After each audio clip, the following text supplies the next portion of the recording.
Hello दोस्तों, नमस्ते। मैं विजय कुमार। दोस्तों, आप देखना शुरू कर चुके हैं लक्ष्य अकाडमी का यूट्यूब चैनल। दोस्तों, जैसा कि आप सभी को पता है, हम राजनीति विज्ञान के संबंध में या राजनीति के संबंध में कुछ महत्वपूर्ण शब्दावलियों का वीडियो बना रहे हैं, जिसमें आज हमारा महत्वपूर्ण शब्द है स्वतंत्रता। दोस्तों, हम सब स्वतंत्रता के बारे में भली भांति परिचित हैं और हम सब जानते हैं स्वतंत्रता को। दोस्तों, आज के वीडियो को देखकर आप खुद का परीक्षण कीजिएगा कि क्या स्वतंत्रता का हम सही अर्थ समझते थे या स्वतंत्रता का सही अर्थ क्या होना चाहिए या क्या है। दोस्तों, आज हम स्वतंत्रता के संबंध में विस्तृत चर्चा करेंगे। इसमें पहले हम स्वतंत्रता का कुछ परिभाषा बताएंगे, फिर उसके प्रकार बताएंगे। जितना संभव हो सका है हम विभिन्न विद्वानों के परिभाषा का रेफरेंस लिए हैं, उनको कोट किए हैं, जिससे इस बात की निश्चितता बढ़ जाती है कि जो बात हम कह रहे हैं वो बात कितना सत्य है। इसलिए इस वीडियो को देख रहे हैं। अगर इस तरह से और भी शब्दावलियों का एक है कि राजनीतिक शब्दावलियों का अगर अर्थ जानने की जरूरत हो रही है और अच्छा लग रहा है तो हमें अपना सपोर्ट दें, हम जरूर लेके आएंगे। तो शुरू करते हैं स्वतंत्रता। दोस्तों, हम सब स्वतंत्रता के बारे में जानते हैं और समझते स्वतंत्रता क्या है। जहां भी हम बात करते हैं स्वतंत्रता का अर्थ समझने के लिए या स्वतंत्रता के बारे में, तो लोगों की यह आम धारणा होती है कि जहां बंधनों का अभाव हमारे जीवन में, हमारे भौतिक शरीर पर, हमारे विचारों पर, हमारे अभिव्यक्ति पर किसी भी प्रकार की स्वतंत्रता, मतलब कोई बंधन ना हो, हम मन चाहे मनमाने ढंग से अपने बात को कह सके, अपना काम कर सके, यही स्वतंत्रता है। क्या दोस्तों ये स्वतंत्रता पूर्ण होगी? समझने का प्रयास करते हैं। अगर हम मनमाने ढंग से काम कर रहे हैं, मनमाने ढंग से कुछ बोल रहे हैं, हमारे बोलने से किसी और की भावना को आहत हो रहा है या कोई दिक्कत हो रही है, तो उस व्यक्ति की भी तो स्वतंत्रता है। तो हमारे बात से उस व्यक्ति की भावना आहत हुई तो उससे तो दिक्कत हुआ। क्या समाज स्वतंत्रता है? इसको समझते हैं। गांधी के शब्दों में स्वतंत्रता का अर्थ नियंत्रण का अभाव नहीं है। जैसा कि हम बात कर रहे हैं, हमारे ऊपर किसी तरह का नियंत्रण न हो, हम पूर्णतः स्वतंत्र हो, हमारे ऊपर किसी तरह का कोई नियंत्रण न हो, कोई दबाव न हो, मन मानने में अपना काम कर सके। गांधी जी बोल रहे ये नहीं, स्वतंत्रता का अर्थ नियंत्रण का अभाव नहीं है, बल्कि व्यक्तित्व के विकास की अवस्थाओं की प्राप्ति है। मतलब समझिएगा, स्वतंत्रता का तात्पर्य यहां दिया जा रहा है कि हमें ऐसे वातावरण, ऐसा माहौल, ऐसे एटमॉस्फेयर तैयार हो जिसमें हम अपने व्यक्तित्व के विकास का सर्वांगीण विकास कर सकें। यह स्वतंत्रता है, बंधनों का अभाव होना नहीं है। एक एग्जाम्पल समझते हैं गांधी की परिभाषा को। दोस्तों, छोटा सा बालक है, लगभग 5 साल का, कक्षा 1 का विद्यार्थी है। वो मांग कर रहा है अपने माता पिता से स्वतंत्रता की। वो कह रहा है कि हमें स्वतंत्र कर दीजिए, हमारे ऊपर किसी तरह का बंधन नहीं होना चाहिए। हमारा मन हो तो विद्यालय जाए, मन हो विद्यालय न जाए, मन हो तो पढ़े, मन हो तो न पढ़े, मन हो तो आपकी अदर करें, मन हो तो आपकी अदर न करें। क्यों? क्योंकि हमें स्वतंत्रता चाहिए। तो क्या सही है? बिल्कुल नहीं। अगर उस बालक को हम इस तरह छोड़ देते हैं तो इसकी संभावना बढ़ जाती है कि वो एक अच्छा नागरिक, जिम्मेदार बेटा नहीं बन पाएगा। उसके लिए हमें कुछ बंधन की जरूरत होती है, माता पिता के देख रेख में उसका विकास हो। यही बात गांधी जी कह रहे हैं कि स्वतंत्रता का अर्थ बंधनों का अभाव नहीं है, बल्कि व्यक्तित्व के विकास की अवस्थाओं की प्राप्ति है। उसे ऐसा अवसर उपलब्ध कराए हम, उसके व्यक्तित्व का विकास हो सके, यह स्वतंत्रता है, जिसे हम अब तक समझते थे उसके विपरीत। दोस्तों, प्रोफेसर लास्की बहुत बड़े विद्वान है, इंग्लैंड निवासी थे।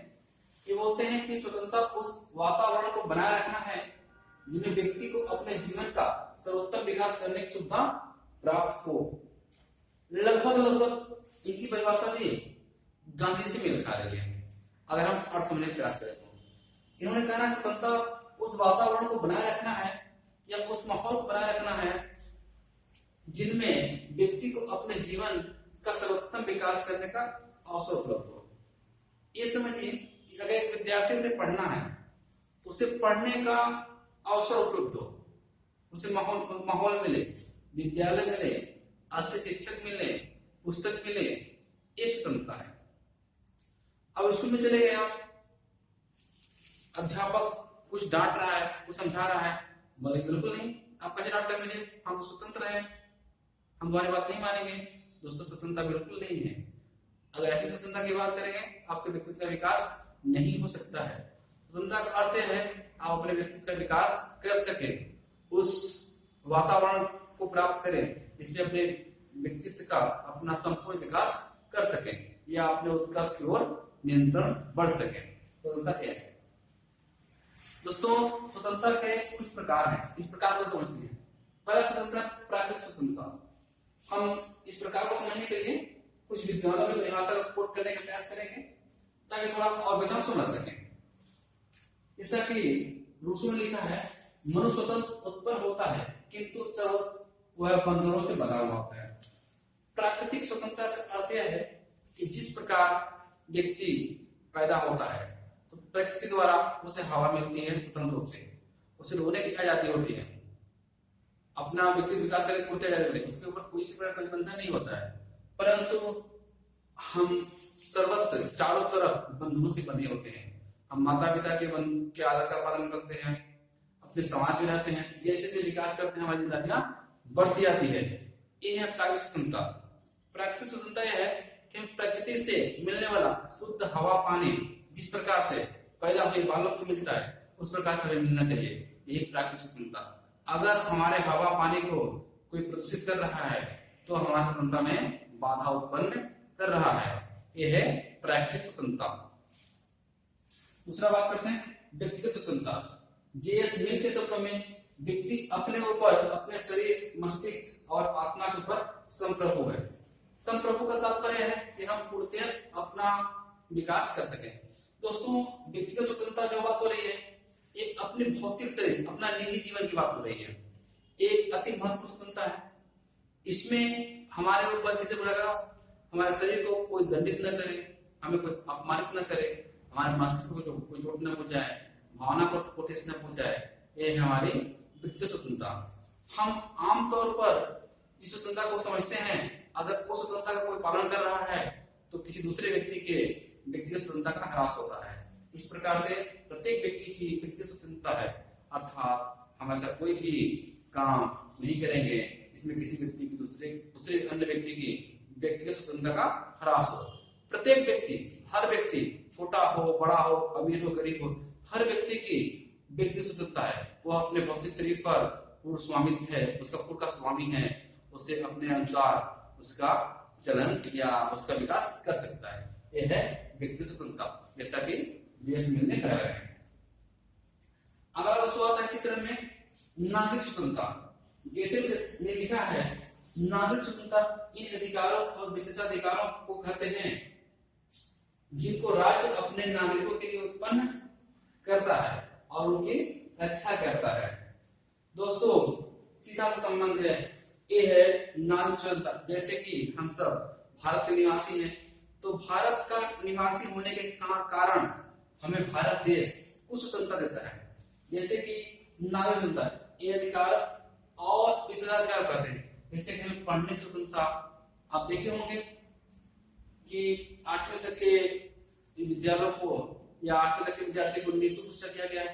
वह उसे सरकार का एक कर्तव्य है, सरकार उसे यह सुविधा देती है कि बच्चा 8वीं तक पढ़े कम से कम।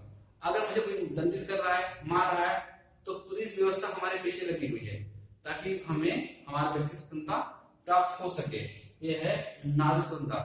अर्थात एक है कि राज्य के द्वारा, राज्य अर्थात यहाँ देश है या सरकार है, राज्य के द्वारा अपने नागरिकों को जिस प्रकार का संरक्षण प्रदान किया जाता है वही नागरिक स्वतंत्रता है। जैसे समाज में हम बड़े आराम से रह सके, हमें कोई किसी प्रकार का डर न हो, भय न हो, क्यों? क्योंकि पुलिस व्यवस्था बनी हुई है। यही है नागरिक स्वतंत्रता। अर्थात नागरिक होने के कारण हमें जो अधिकार प्राप्त होते हैं वही है नागरिक स्वतंत्रता। अगले कड़ी में चलते हैं, राज्य की स्वतंत्रता। लास्की की शब्दों में राज्य के कार्यों में सक्रिय भाग लेने की शक्ति ही राजनीतिक स्वतंत्रता है।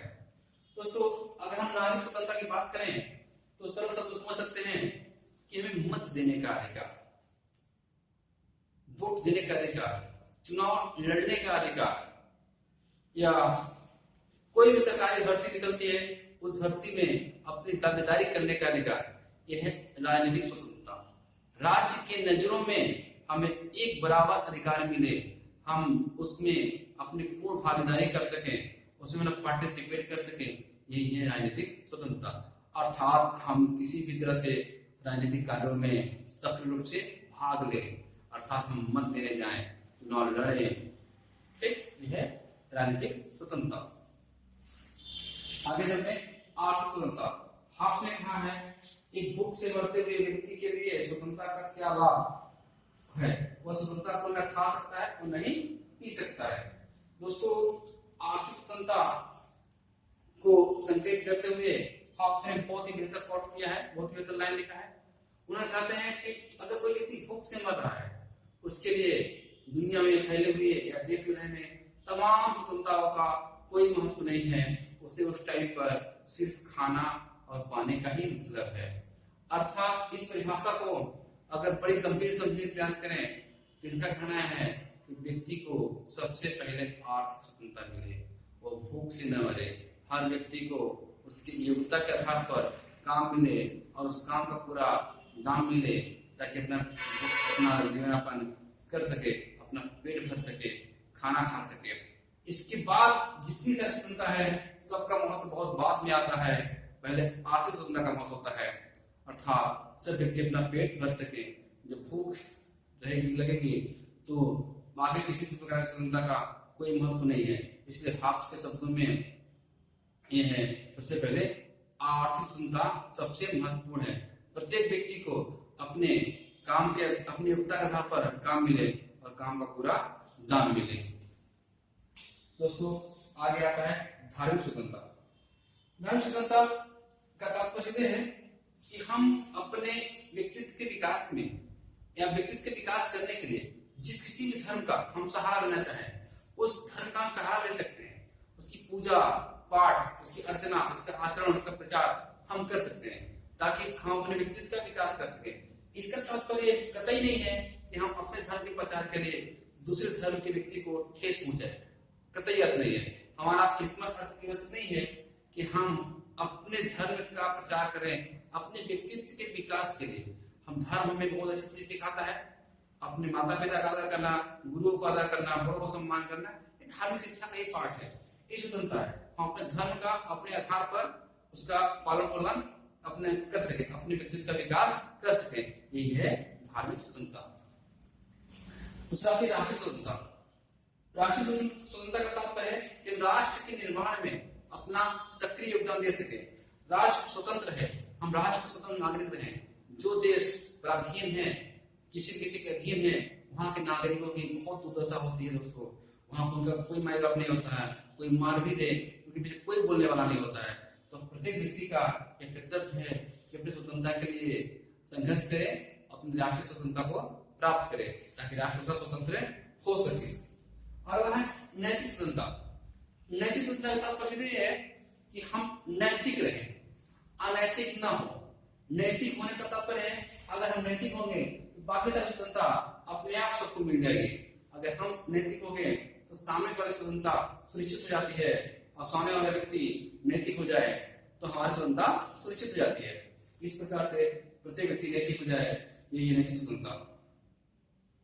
दोस्तों, आज के वीडियो में हम स्वतंत्रता के संबंध में कुछ महापुरुषों के, कुछ विद्वानों के परिभाषाओं के माध्यम से, उनके कोट के माध्यम से स्वतंत्रता को समझने का प्रयास किए हैं। और हमारा यह प्रयास कैसा लगा जरूर बताएं। अच्छा लगे अपने भी देखें, अपने मित्रों को भी देखें। अगर कोई सुझाव है तो निश्चित हमें बताएं। तब तक लिए धन्यवाद। फिर मिलेंगे किसी और टॉपिक के साथ।